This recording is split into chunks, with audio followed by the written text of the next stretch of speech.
Hey everybody, it's Ian from the Bankruptcy Club. I'm gonna take a crack at going through 1822 and hope I don't get too much wrong. So this is a $12,000 bank, and it's a long game. Um, there's a lot of auctions to put money back in the bank. There's a lot of pulling really small revenues for a long time, and then all of a sudden you'll get to the last phase and the game will be over in 30 minutes. But a lot of the game is going to be about doing auctions. So if you don't like those, this may not be the best game for you. So what happens at the beginning of the game, you'll have kind of a setup that looks like this. I have taken most of the stuff out of the 1822 medium regional scenario, which is a smaller board. It like chops off like this much. And so you only have this down here. So a lot of them, like some of the miners aren't in that game, some of the privates, some of the companies. So I've tried to set it up as best I can for the full game here. When it starts off, you get randomly dealt a player order card. And these will be important for the entire game. Like that. Okay.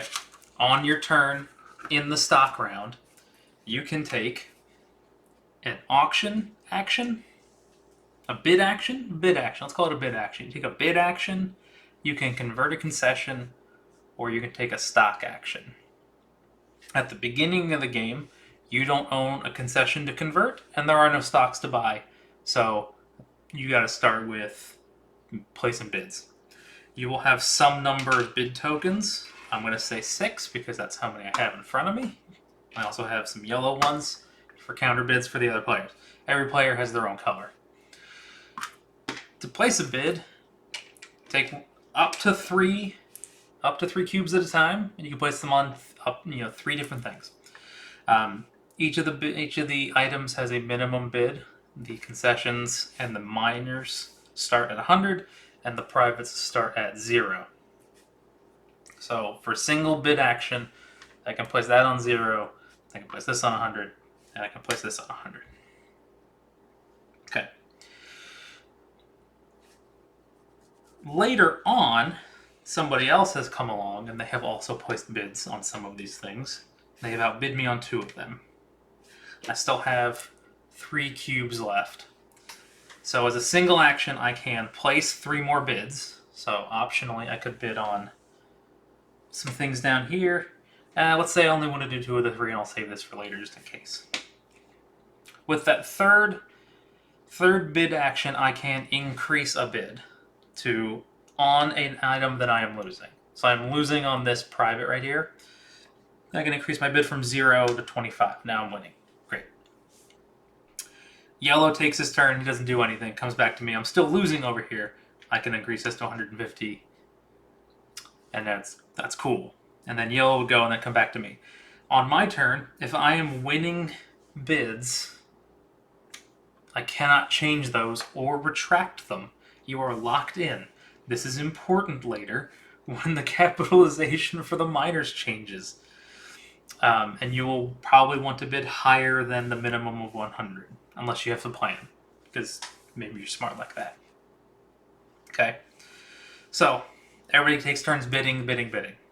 What are you bidding on? You're bidding on miners, which you will use at the beginning of the game to build some track and earn some money, and then be acquired by majors later, most likely. They don't have to be, but they probably will be.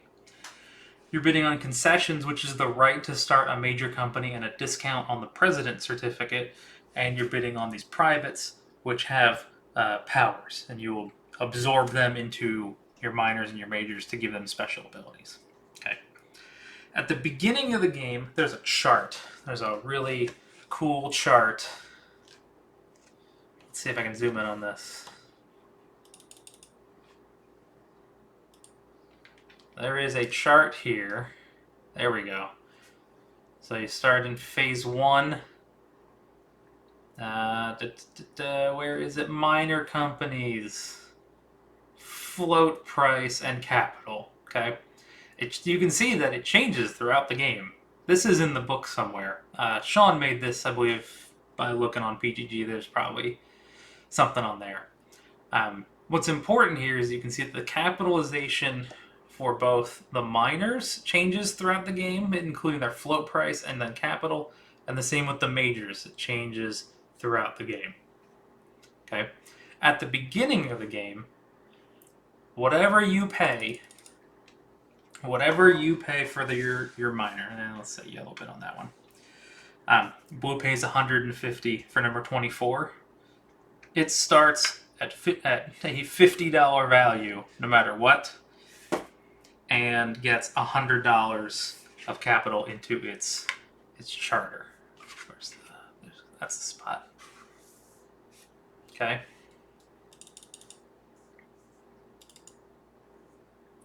This is the minor charter.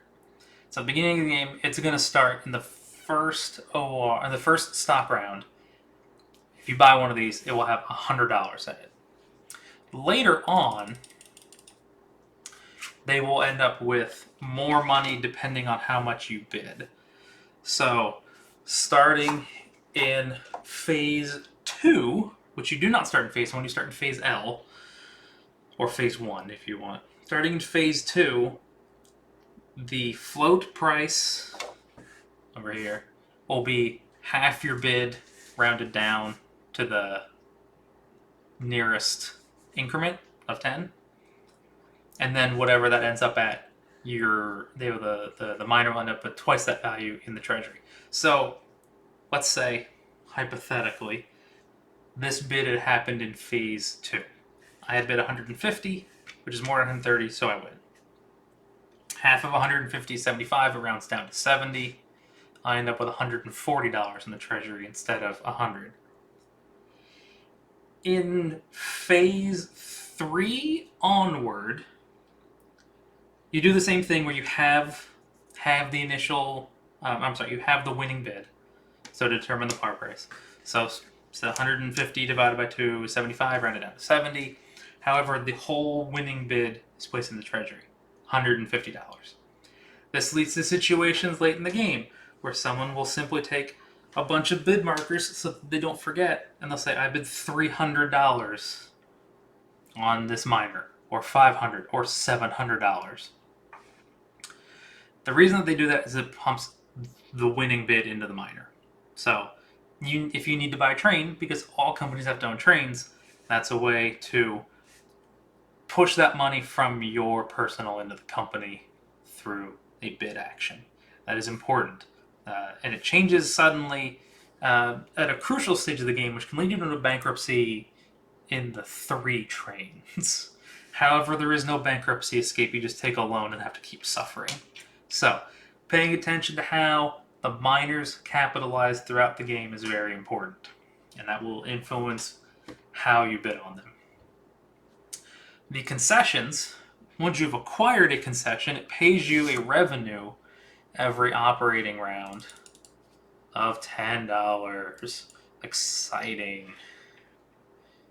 But you're not buying it for that. You're buying it so that later, in the stock round, once you own one of these, then it's an important thing to know is that after you win the bid for one of these, you have to wait until the next stock round to convert it. So don't try and put it in your head that you're going to win a bid and then start it immediately. You got to wait at the end of the stock round, through the operating round, and then do it again. So what you can do, one of these, is you can convert it. It flips over into the president's share, the director's share. Sorry. Okay. Each of these, except for this one, because this is a special one, the other ones give you a $100 discount on setting the par price.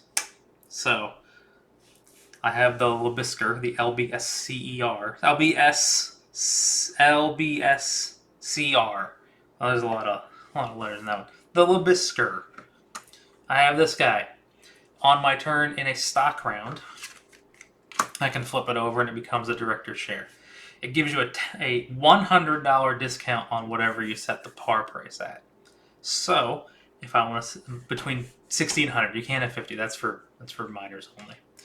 If I want to set it at 100, throw this down. The price for the director's share is $200 minus the $100 discount. I got to pay $100 for it. Companies, major companies, I would pay $100 into the treasury because major companies are partial cap until the, let's see on this chart, they are partial cap until the 6 trains, at which point they become full cap. So that's a big twist late in the game, and it can make a huge difference. Until the 5 trains, it floats on conversion of a concession. So you'll end up with 8 shares in here, and then every share that you buy at market price, and it funds the company directly. That's a whole planning the prices and of incremental cap companies is a whole thing. I'm not going to bother with that. You have to figure that out yourself because I'm not very good at it. But converting a concession into a corporation, a major corporation, is an action. And then buying a stock is an action. So later in the game, it ends up over here. It's at 110. I pay 110 into the company. If it's the bank pool, I pay the bank. Okay. So the privates, the private companies, there are a lot of them. So with the plus game, I should say, with the 1822 plus, there are 30 minors and like 21 privates. Okay, and there's some rules on how exactly you will set up the initial auction and then which privates are in the game. I don't know what they are off the top of my head. Because also at the back of the rulebook, there's an option which just says do whatever you want. We've played this enough times, we've gotten in the habit of just throwing everything into a pile and playing with all of them. And I don't know if that's smart, but it's what we do. So that's just a thing that we do to keep things interesting. The privates give companies special powers. Okay, there are 3 colors: red, green, and blue. The important ones here are the red and green ones because the question is, can it be acquired by a minor? Red is no, green is yes. This is a tax haven. This has just like a big old paragraph of rules. And what's just great about the back of this one is that most of them have all the rules in the back, and this one just says, see the full rules. I'm not even going to try and explain this one. It's a special power that you get and a company doesn't. But like this one has all kinds of stuff on the back. Tells you what it does. Player owner may declare double cash holding, determine turn order, and then provide some revenue. And then you can see on the front, it's got some other stuff too. Okay. This is player owned. It says player owned. This says company owned. And guess when you flip those. Okay. There are all special rules on which one starts. The permanent, not the permanent 5. The 5 train starts here, and like the black company starts there, and like number 24 starts there. But again, you'll want to double check the specific rules for the options on how you're setting up the game. Okay. At the end of the stock round, you pay all of your bids, all of your winning bids. You then reorder, turn order, based on whoever has the most money. So, if you don't spend a lot of money, you might get to go first next round, all the way down. This is also something that you'll probably want to plan for, because you can look through the stacks at any time to find out what's coming when, and think, okay, well, we're getting rid of so many this round. If this one's going to come out next, I maybe don't want to spend a bunch of money now, so I can be ready for next time. Like, oh, those are going to go, and then this will be available, and so on. Or maybe you get in a situation where you don't have anything you can do. Okay. After paying your bids and reordering turn order, player order, you will burn trains. And the way that this works is, for every unsold miner, you remove an L train from the game. And there's like 22 or something, right? You want to, again, check your rule book. Like 22 of those guys. Then, if the miner in box number 1 remains unsold, you will remove whatever the top train is regardless of the type. That means that this, in the early game, or the early phases, this company in box 1 can remove 2 trains. So, it is theoretically possible in the first round of the game to burn 5 L trains. And that can actually happen later if nobody buys them. But because there are a lot of miners, it's possible that later in the game, nobody wants to start a miner like out in the middle of nowhere. And it ends up in this box, because what happens is after these get bought, they shift down. So then you're gonna backfill these. So in the first round, all 4 are bought, you're gonna put up 4 new ones. Okay. Like so. Then you would burn trains for the remaining. If a whole stock round goes by and nobody bids on the first one, it gets removed from the game. So if nobody buys number 19, not only does it burn a train, it's also out of the game forever. Which means that there's never going to stop. These are never going to stop moving until they're all gone. And that can cause a phase change at the end of a stock round before your company's operated. And hopefully you plan for that if you can. Fingers crossed. So that can be a real rude surprise. Additionally, concessions are only good up until phase 5. Let me double check. Yes. At the start of phase 5, you lose your concession if you haven't converted it. So hopefully you've planned for that, because the minimum bid on them is 100. You might not get 10 rounds of collecting $10 to pay that back. So if it's the middle of an OR and somebody pushes into phase 5, you might just have to, the concession is gone. It gets returned to the supply as the director's share. And then in the next stock round, you can just, whoever gets to buy shares first can start that company if they want. So that's super cool. The privates have phases on them when they can be acquired by companies. Phase 5, phase 3. This one says phase 2. That's better. Think of phase 2. So that tells you when you can acquire it into the company. And they're all over the place. Okay. Once you've gotten out of a stock round, you get into the operating round. So I'm going to move this like so. There starts with 1 operating round until a 2 train is bought, and then there's 2 operating rounds in between stock round for the rest of the game. Stock round, operating round, stock. All the way around. Back and forth. Okay. In the operating round, there is a very specific order in which things are done, and it's largely the same for minors and majors. So that is first turn housekeeping, acquire private. These households have to be done in order. You can't come back and acquire privates later. First turn housekeeping, acquire private companies, layer upgrade, track, run trains, split dividends, buy rolling stock.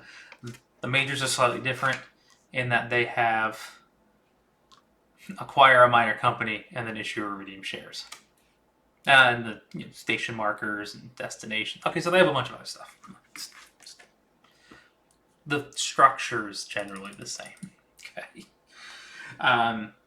So for minors and for majors, first turn housekeeping involves putting your token on the board. This 24. It's over here. There's a lot of them. They kind of go like down and then they start back up and then they go down again. You'll learn where they all are eventually if you play it enough times. 24 starts over here. You put your home station on the board.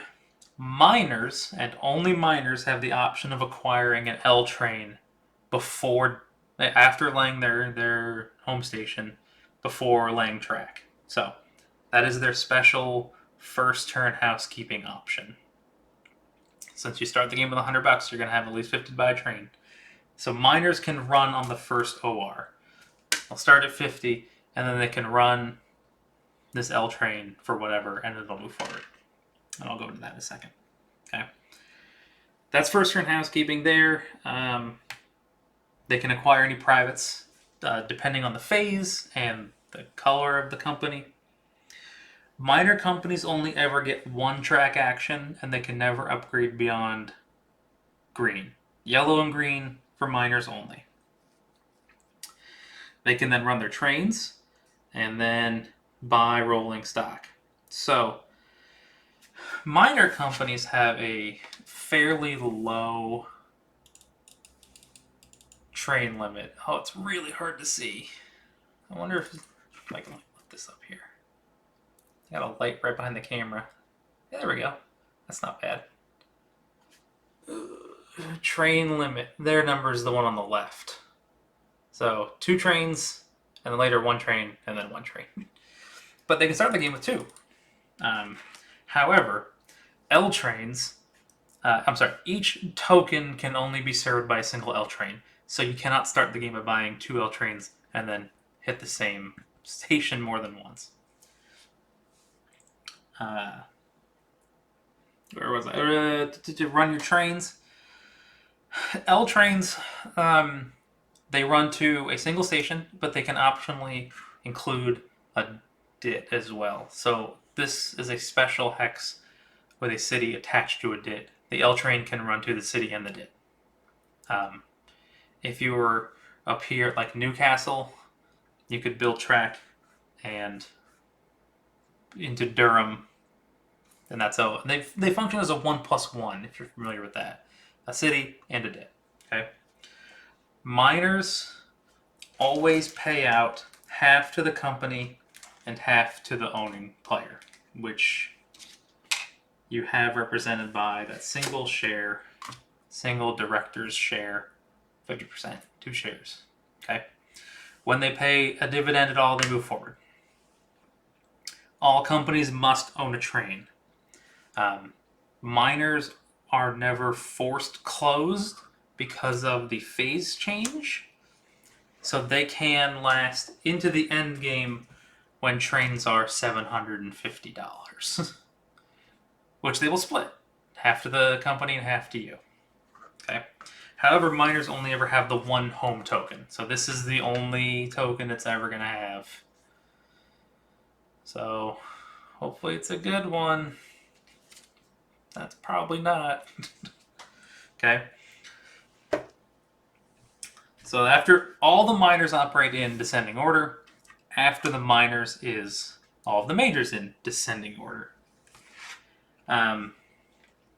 One thing I do want to say here is that you'll see these arrows coming off the board.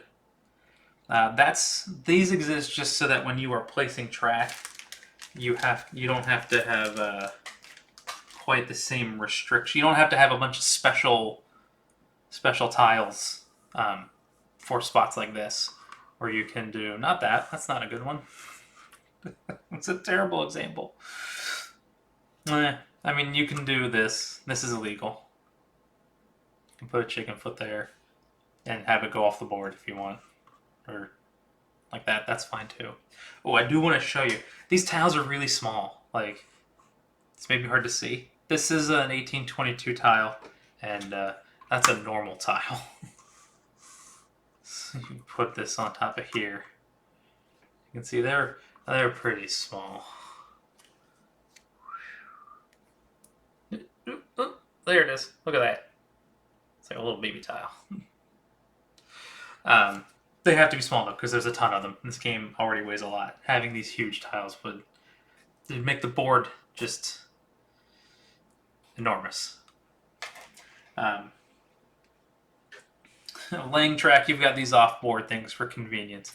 You have these estuaries, these two-sided blue lines. I'm sorry, this line says $40. Every time you lay track that touches one of those, you got to pay that price. So if I do that, that's $40. If I lay a track on the other side, that's another $40. That's a terrible, terrible picture. But you can see what I'm getting at. If you touch the line, it's $40. If you touch it again, it's another $40. So to cross an estuary is $80.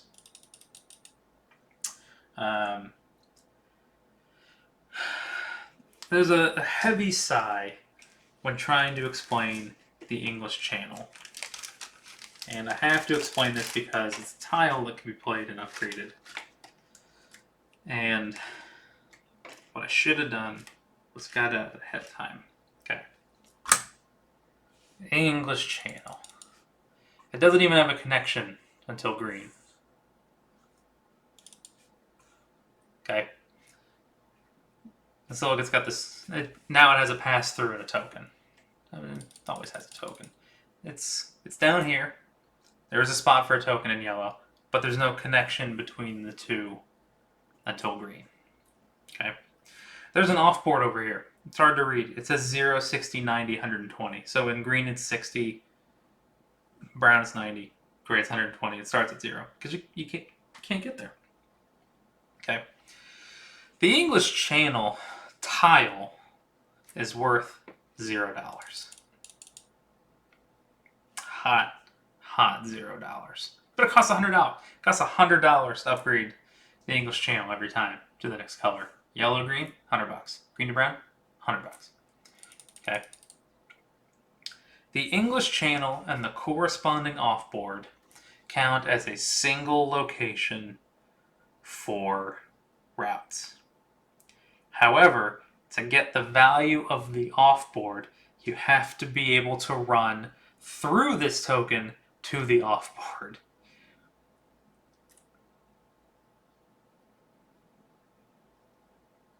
It's not ideal how I would have described it. What's important is that if yellow has this tokened,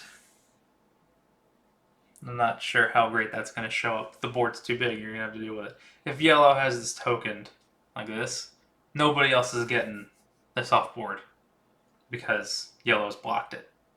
Later, it upgrades into 2. You can get 2 tokens in there. In brown, it also has a double track going to France. Zoom that back in. You can see it's got 2 tracks going to France. You can run 2 trains to France, provided that you can run through there. Okay. So in this case, everybody can get through because there's an open space. If, let's say, black, because that's the tokens I grabbed, black has tokened like that, now only yellow and black can count the offboard. However, running to this token all counts the value of the offboard. This is not 2 stops, it's 1 stop, and it's only for those 2 companies. If you need clarification, check your rulebook. I'm just going to say that a bunch. Okay. Every company has a destination. Let me go back. And you'll know this because when you have floated a company, you get a home station, you get a destination token, which has the black banner. You get 1 available token and 3 exchange tokens. Okay. Your first turn housekeeping is you're going to put out your home station. Later, if you connect to your destination,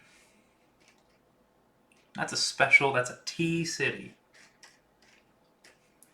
I found one. T city. Once you've connected, before placing an available station marker, you must place your destination marker, and it goes in one of the open slots there. If there are none for whatever reason, it becomes a floating station marker that will then that will slide into an open space should one become available. If not, it will just float there forever. So, in the event that both black and red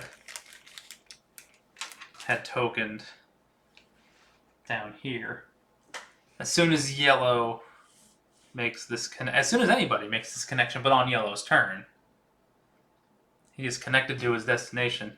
Let's just kind of stack it on top because I think that's funny, like that. Destinations are for majors only, and if your run includes your home station and a destination, the destination is doubled. You can then go beyond the destination. So like a 7 train go 1, 2, 3, 4, 5, 6, 7, okay? But the destination is doubled. And it's an extra station marker. The black company, the LNWR, starts in northern London, and it starts with its destination on the board in Manchester. That's one of the reasons why it's special. It starts with two tokens on the board. It also has an extra exchange marker. But the downside of that is that instead of being a 20% share, it's a 10% share. So it's a little bit worse there. Destinations, you get to place tokens. You start off the game with 1 token available, and it's $100. Tokens in this game are not cheap, and you don't have that many because the other 3 are locked up. I'll get to those in just a second. Running your trains. So I talked about the destination. You can run your trains and you make money. Where this ends up being an issue is with the E-trains, which are back here. E-trains, and this 2P and the permanent L, and then the Pullman. I'll flip this over because this 5 is handy. Okay. Couple things. So, the 2P, the permanent 2, the permanent L, are, we like to call them ghost trains. They don't count against the limit, but they also don't count as owning a train. So you have this 2P, this 2 Phantom, that operates in addition to your other trains. Okay. The money from the permanent 2s and the permanent Ls can be added to the existing revenue or kept separate. And then additionally, it can be divided up as into full, half, or withhold. So there are situations when you're running like a 5 and a 2P, you'll half pay this and withhold this, or pay this and withhold this, or half, or whatever, right? You can do those separately, or you can just combine them. Yeah, I run a 5 and I run a 2. Can't double up on tracks on those. All that fun stuff. If you acquire a Pullman train, Pullmans let you ignore DITs as stops. This is very critical for this DIT, especially north of London. Because London is a very valuable city late in the game, and this guy goes right into a DIT. So, you ignore them as stops, but still count the revenue. So you'll end up in a situation where you're picking up an extra 40 or 50 bucks, but not counting those stops and running the length of England with a 7 train or whatever. Okay. The E-trains. The E-trains run only to cities that have your tokens. And every city, every token of yours, every city that they do actually collect revenue from is doubled. If they run a destination route, the destination is doubled again, meaning it is a ×4. E-trains can run on the same track as your other trains. So I can, if I plan really, really well, and I've only done it once, you can run an E and a 7 on the same route. Or a 5 or a 6 or whatever. Okay. But they can run on the same route. You do not get the destination more than once around. So you're probably going to get it with the E train, so it can be quadrupled, and then you'll just pick up whatever you can with the 7 train. Boo-hoo. Okay. You run your trains, you collect your dividends, you then pay them out, either as full, half, or withhold. Again, if you withhold, you go back.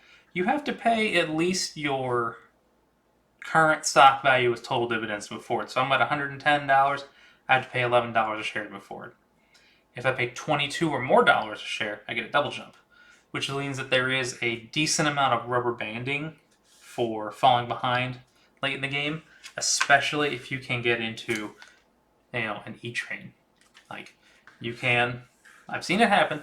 You can be back in here when somebody else, you can be 165 when somebody's at 330, and then you can pass them because you are double jumping and they are single jumping. So there is some late game catch up if you plan well. So good luck, because I'm not great at it. All companies must own trains. After you run your trains, you have to own trains. So hopefully you've had trains to run. What is important specifically for minors and majors at the beginning of the game is that until the 3 trains are bought, you must buy trains from the bank. There is no train shuffling or shenanigans until the 3 trains are bought. Once the 3 train is phase 3 starts, then you can just, you're doing $1, $1 purchases and such. However, the 2P, the permanent, these trains, they can't be sold. They are not. Once you bring them into a company, they're stuck there. So the permanent 2 is not a get out of jail free card, shuffle trains back and forth until you figure something out. He's stuck on this company forever. Okay? Great. Buying trains. Trains are expensive. If you can't afford a train, you take a loan, and it's really bad. Like I said, there's no bankruptcy escape. Your loans, like whatever you take, you add interest to it, and you can pay it down in a stock round, and whatever you don't pay gets interest added to it, and it's bad. Try and avoid that as best you can. The last thing that you do, after I do the last thing, I'm going to cover the first thing, the second thing, because I forgot it. The last thing you can do is acquire a miner. To acquire a miner, you must be connected to them. And I'm going to fudge this, and you'll just have to accept it. Okay? Because I'm not going to go find the token, because there's way too many of them. Alright? I've placed a miner's home station here. This miner is connected to, in this example, red, black, and yellow. And since I'm holding yellow, since they're connected, everything's great. Okay? I've taken, since that says number 17, I'm going to use the number 17 value. It's a little bit later in the game, it's up there, and this one is here. Okay? Arbitrary values. To acquire a miner, they must be connected. It cannot be the first operating round for either of them, which is important because you cannot pump a bunch of money into a miner in a stock round and then have it acquired until the second time it operates. After the second time it operates. Okay? Same thing with majors. You come in hot with a major, ready to acquire your company and do some token swapping and get them trains, except it can't do it on the first OR. It's got to do it on the second. So, coming out of a stock round into an operating round, no companies that have just started can be acquired here. No companies that have just started can't acquire anything here. Okay? Mostly over here. But, existing companies later in the game can be acquired in the first OR, provided that they've already taken their first operating round.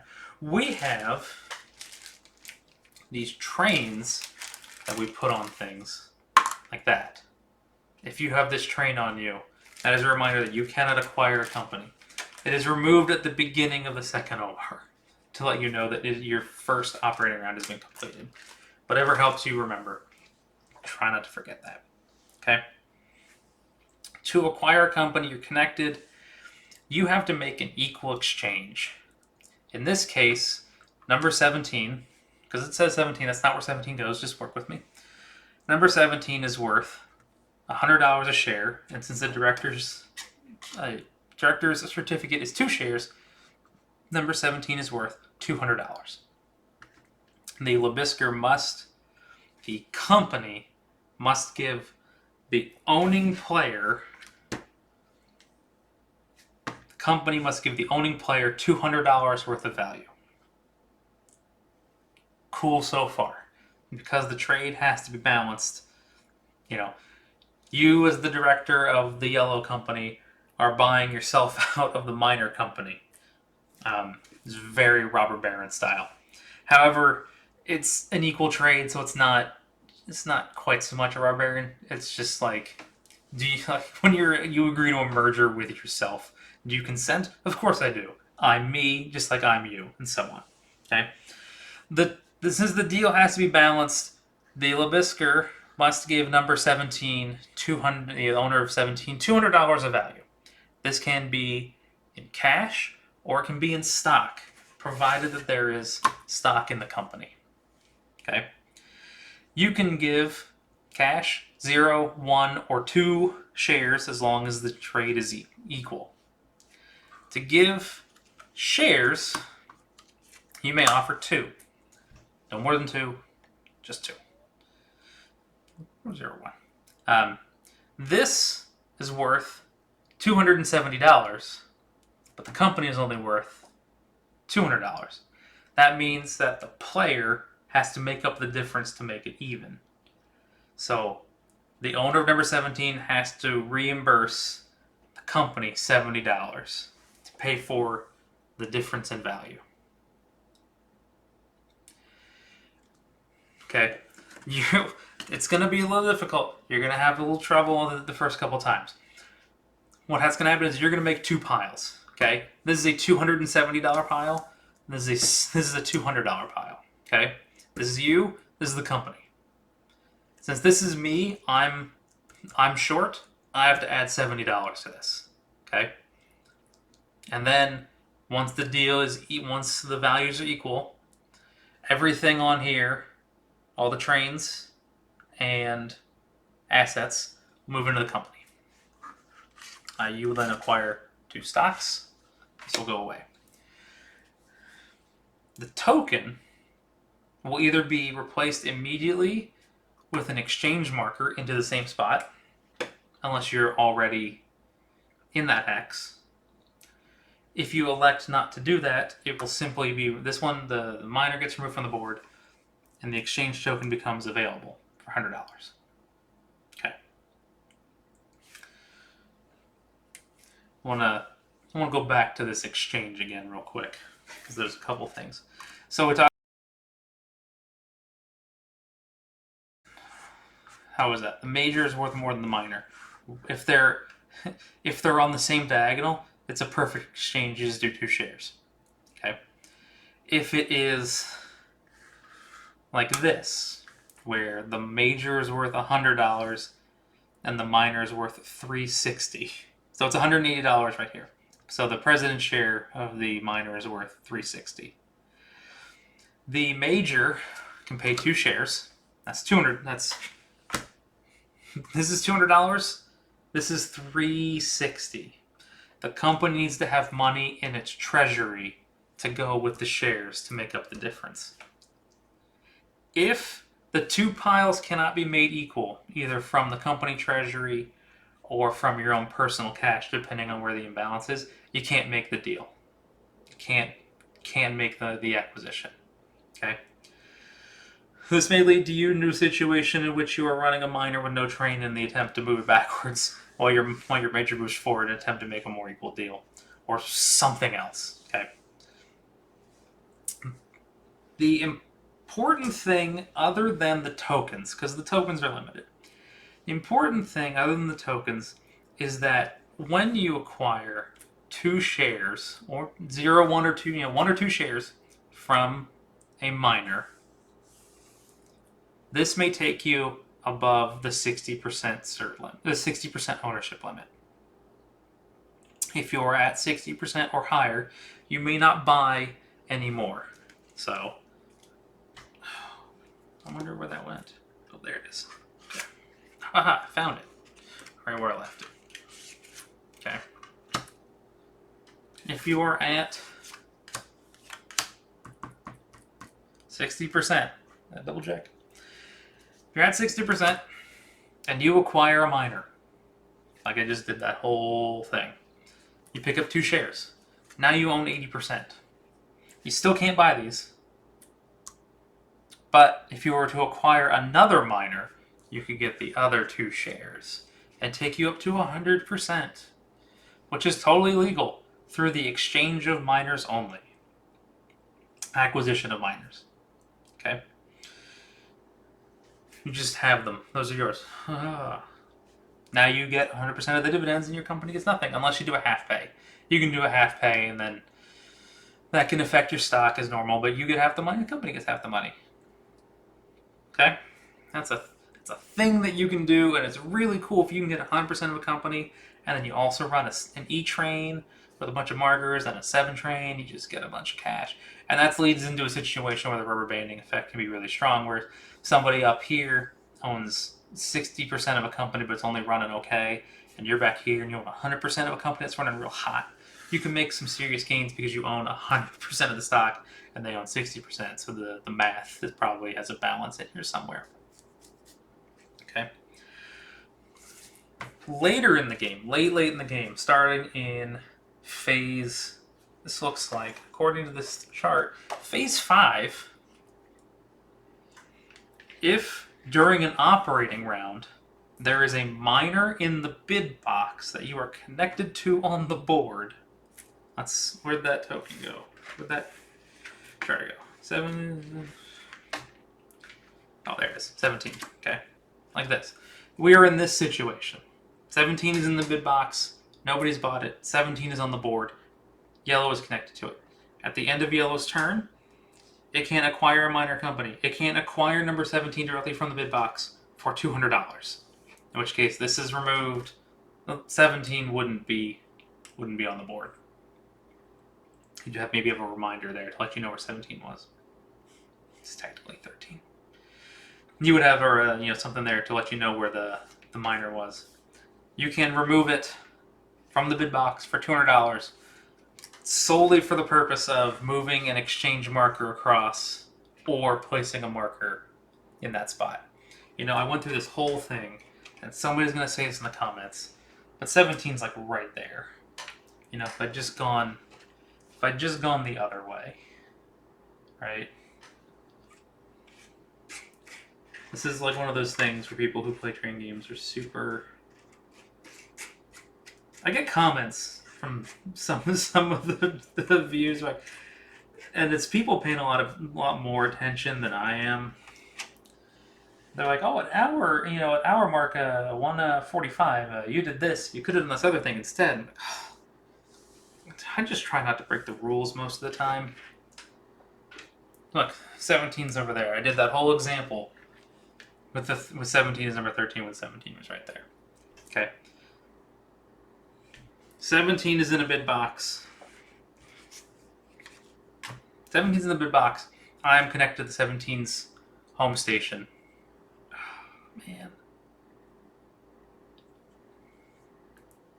I can pay $200 from the company treasury to acquire a station marker in that hex or make one become available. Because it was never started, there can be no stock exchange for that. It's just a swap. Okay? And then the last thing you can do on your turn is issue or redeem shares. Issuing shares is very bad. You can issue up to 50% into the bank pool, So let's say I got really desperate. I can issue 5 shares. The share value drops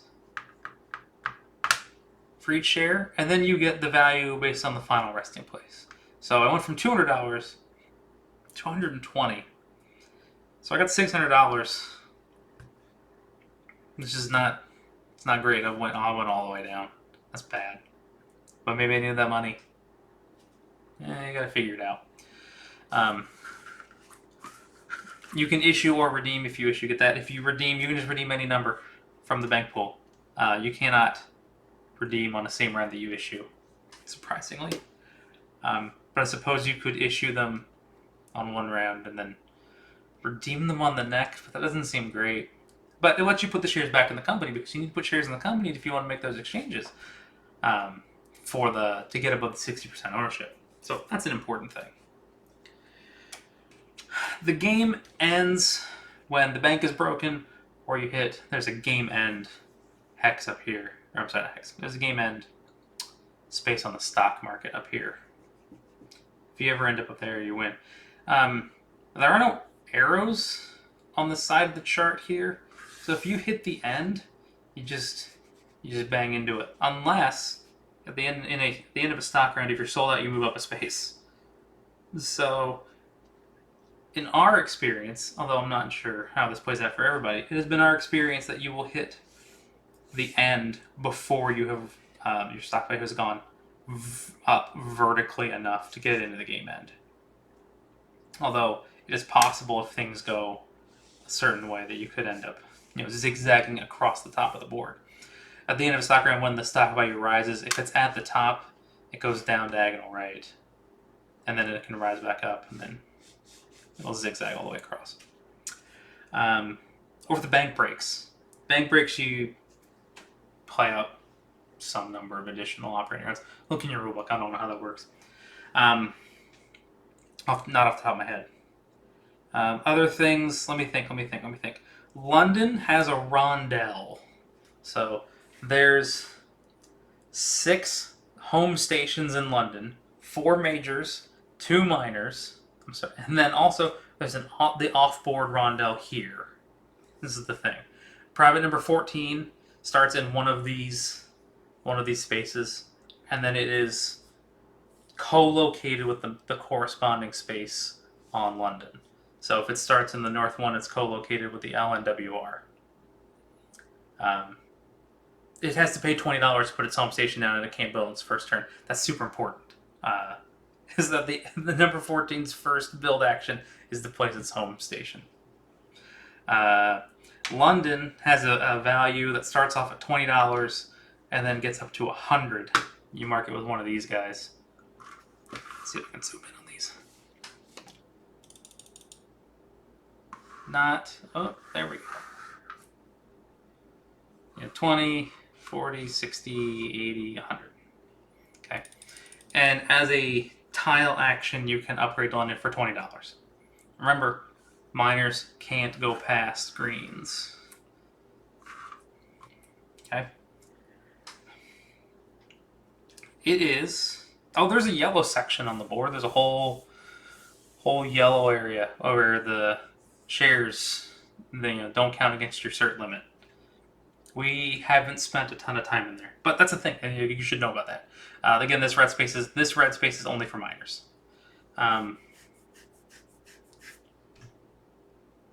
There's a weird thing going on over here. The rules spend a bunch of time explaining this. You can only travel across this hex edge once on an operating round. Even if you've got 2 trains, you can't go back and forth. It's one time across this hex edge in an OR per company. I think that's it. I'm sure there's probably some stuff, and I'm sure people will find it. Oh my god, this is almost an hour long. 1822 is a very big game. I like it quite a bit. I like the MRS better because it's the same kind of thing, but shorter. We end up playing it more just because it's not quite so long.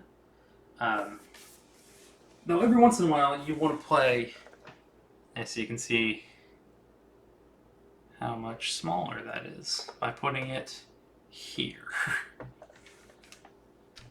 Kind of. Yeah, now the zoom is all jacked up.